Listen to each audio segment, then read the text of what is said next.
DNA, tempat yang nyimpen seluruh informasi tentang tubuh kita. Dan ternyata bentuknya muter-muter kayak benang gini. Tapi kenapa bentuknya harus kayak gitu? Nggak lurus, kotak, segitiga, atau bulat?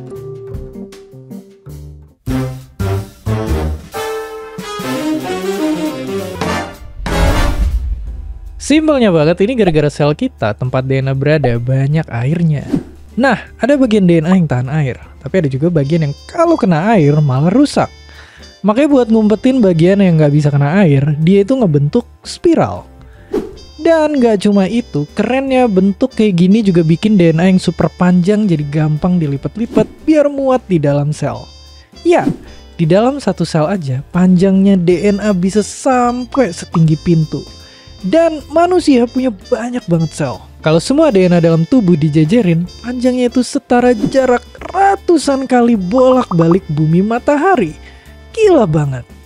Oke, tapi kenapa DNA sampai perlu ribet-ribet dilipat kayak gini? Jawabannya, karena informasi yang disimpan DNA buat ngejalanin fungsi tubuh kita ada banyak banget. Kalau diibaratin komputer, DNA di dalam satu sel aja bisa nyimpen 1,5 GB informasi. Artinya jumlah informasi yang bisa disimpan DNA di seluruh tubuh kita itu nyampe triliunan giga. Puluhan juta kali lebih banyak dari gudang datanya YouTube.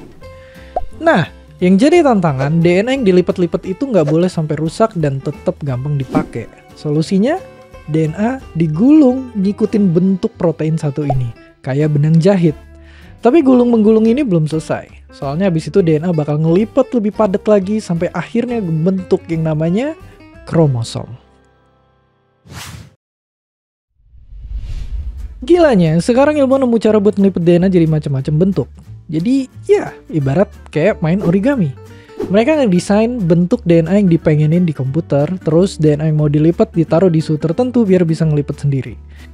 DNA yang panjang jadi semacam kertas utamanya dan DNA yang pendek jadi penjepit, biar bentuknya sesuai.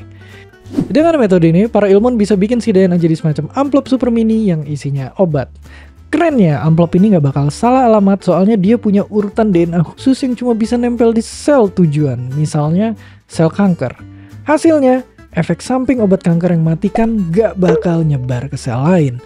Atau, yang gak kalah keren, DNA juga bisa dibentuk jadi perangkap yang ukurannya pas buat nangkep virus sebelum masuk ke sel sehat kita. Tapi sekarang, metode ini masih lagi diteliti lebih lanjut sama para ilmuwan sebelum bisa benar-benar dipakai. Bentuk DNA pun masih jadi misteri sampai tahun 1952 ketika akhirnya seorang ilmuwan perempuan pertama kali melihatnya. Setelah itu kita belajar baca kode-kode di dalamnya sampai ngelipetnya sesuai keinginan kita. Seiring majunya ilmu, muncul pertanyaan-pertanyaan baru. Bisakah kita ngeprogram DNA biar manusia jadi kebal penyakit? Atau biar kita jadi punya kekuatan super? Mungkin kalianlah yang bakal ngejawabnya. Dan seperti biasa, terima kasih.